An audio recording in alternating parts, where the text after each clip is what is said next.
Hello friends, welcome to Kaushik GS academy. GK challenge के इस video में जीके के टॉप 10 महत्वपूर्ण प्रश्नों को देखने वाले हैं। तो आप खुद का टेस्ट ले लीजिए कि आपकी जीके की तैयारी कैसी चल रही है। तो चलिए प्रश्नों को देखते हैं।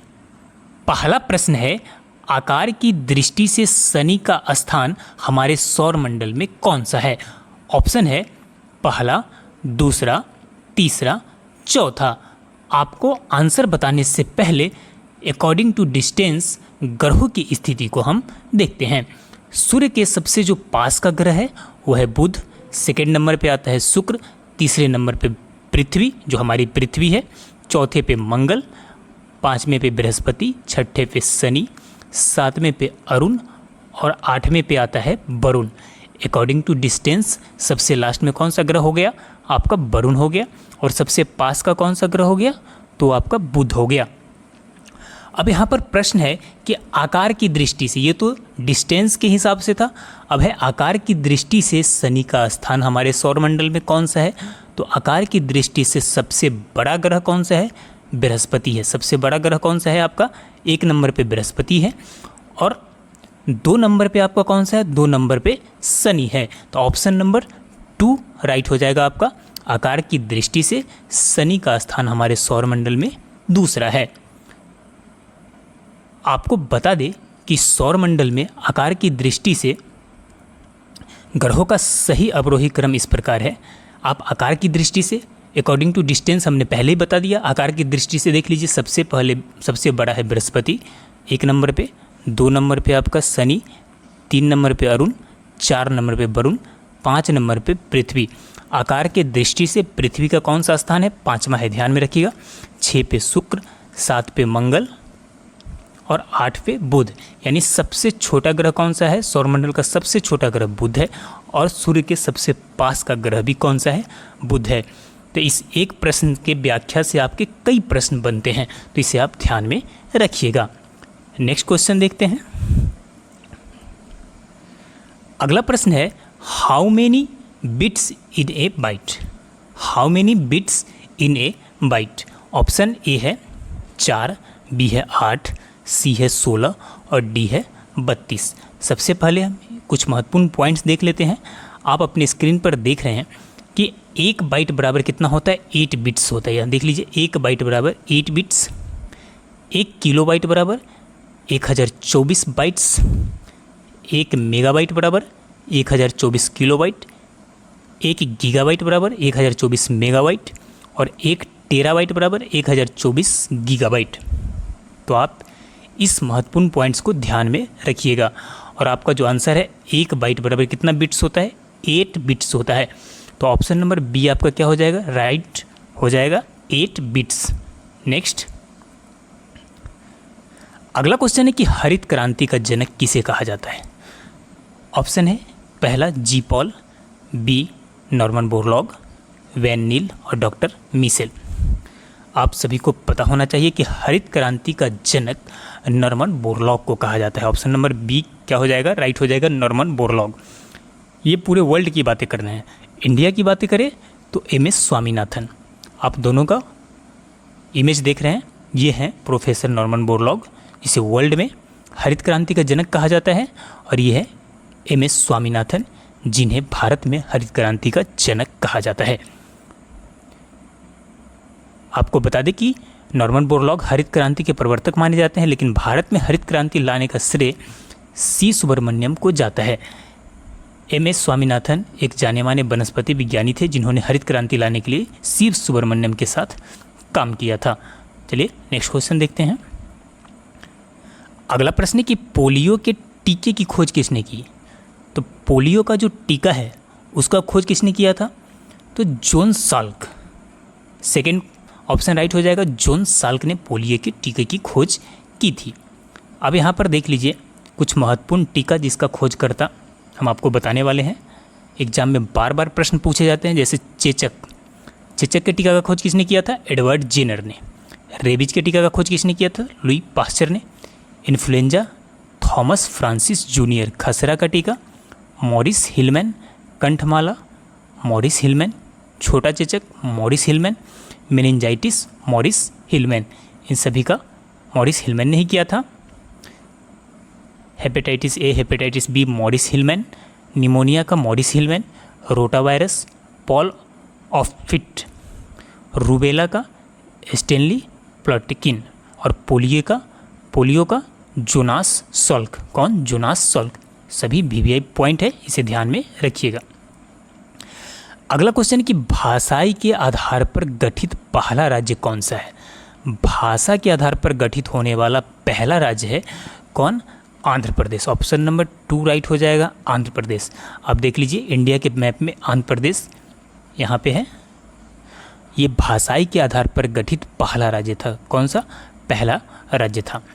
महत्वपूर्ण पॉइंट्स है कि 1 अक्टूबर 1953 को आंध्र प्रदेश भारत के आधार पर भाषा के आधार पर गठित होने वाला पहला राज्य बना। आयोग की रिपोर्ट के आधार पर वर्ष 1956 में पारित राज्य पुनर्गठन अधिनियम द्वारा भाषाई आधार पर 14 राज्यों तथा 6 केंद्र शासित प्रदेशों का गठन हुआ था। कौन सा पॉइंट भी आइए देख लीजिए, 14 राज्य और 6 केंद्र शासित प्रदेशों का भाषा के आधार पर गठन हुआ था और 1 अक्टूबर 1953 को आंध्र प्रदेश भाषा के आधार पर गठित हुआ था 1953 में। अगला क्वेश्चन है कि भूकंप के उद्गम स्थल को कहा जाता है। तो भूकंप का जो उद्गम स्थल होता है, जहाँ से भूकंप की उत्पत्ति होती है, देख लीजिए यहाँ पे, जहाँ से भूकंप की उत्पत्ति होती है, इसे क्या कहा जाता है? इसे फोकस कहा जाता है। क्या कहा जाता है? फोकस। यानी ऑप्शन नंबर आपका 4 राइट हो जाएगा, भूकंपीय फोकस। जहाँ से भूकंप की उत्पत्ति होती है, इसे क्या कहा जाता है? ध्यान रखिएगा, फोकस कहा जाता है। कुछ महत्वपूर्ण पॉइंट्स बता दें आपको कि वह स्थान जहाँ से ऊर्जा निकलती है, भूकंप का उद्गम केंद्र है, जिसे फोकस कहा जाता है। इसे अवकेंद्र यानी हाइपोसेंटर भी कहा जाता है। ध्यान रखिएगा, जहाँ से ऊर्जा निकलती है, जहाँ फोकस होता है, उसे हाइपोसेंटर भी कहा जाता है। ऊर्जा तरंगें अलग अलग दिशाओं में चलती हुई पृथ्वी की सतह तक पहुँचती है। भूतल पर वह बिंदु जो उद्गम केंद्र के समीपतम होता है, अधिक केंद्र यानी एपी सेंटर कहा जाता है। क्या कहा जाता है? AP centre. यानी आप यहाँ पे देख लीजिए कि जो समीपतम होगा, जैसे यहाँ से आपका इसका तरंग निकला और सबसे जो समीपतम सतह पर जो जगह होगा उसे एपी सेंटर बोला जाता है। क्या कहा जाता है? AP centre. तो इसे ध्यान में रखिएगा।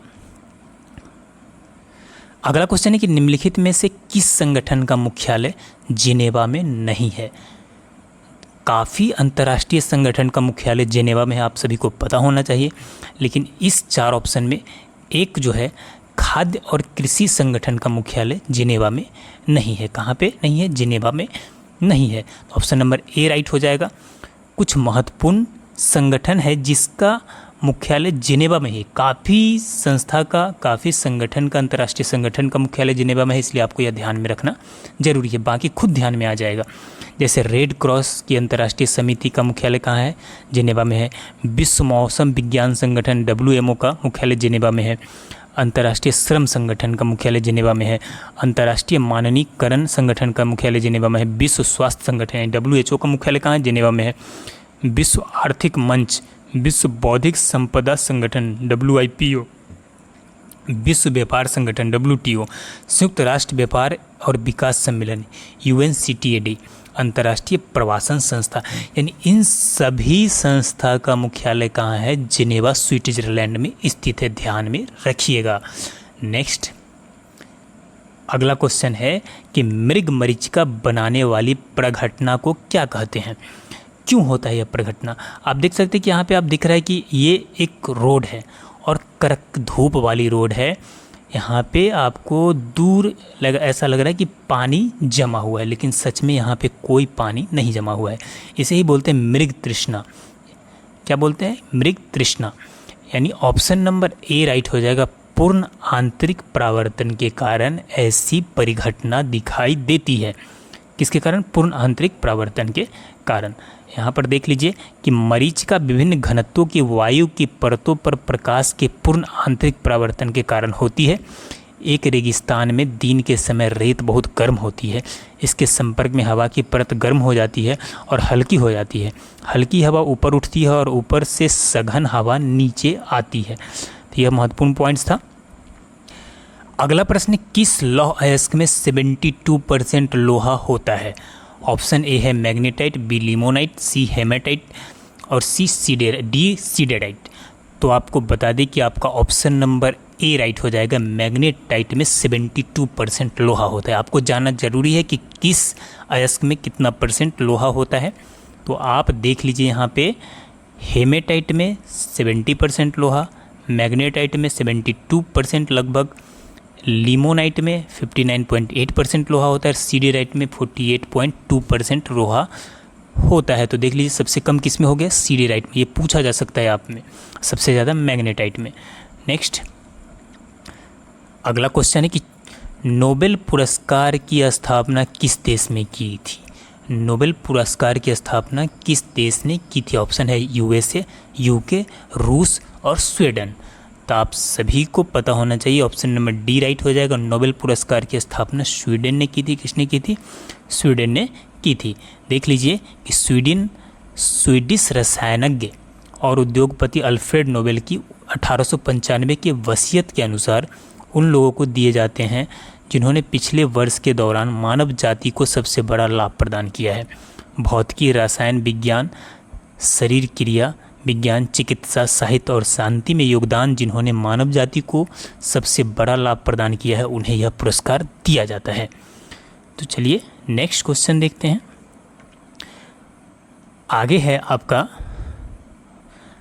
आगे हम 2 प्रश्न आपको देंगे, दोनों का आंसर हम कल के क्लास में बताएंगे। आज आपको इसका आंसर कमेंट बॉक्स में भेजना है और जो भाई इसका आंसर देंगे उनका नाम भी कल के क्लास में लिया जाएगा।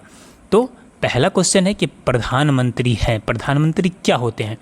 राज्य का मुखिया, सरकार का मुखिया, राज्य के शासक, सरकार का मुखिया, उपरोक्त में से कोई नहीं। अब आप खुद कमेंट कीजिए कि इसमें कौन सा आंसर आपको लगता है सही है। राज्य का मुखिया सही है, सरकार का मुखिया सही है, राज्य के शासक, सरकार का मुखिया सही है, उपरोक्त में से कोई सही नहीं है। और एक और क्वेश्चन जो आपके लिए लेकर आए हैं कि पृथ्वी के वायुमंडल की किस परत में ओजोन परत है?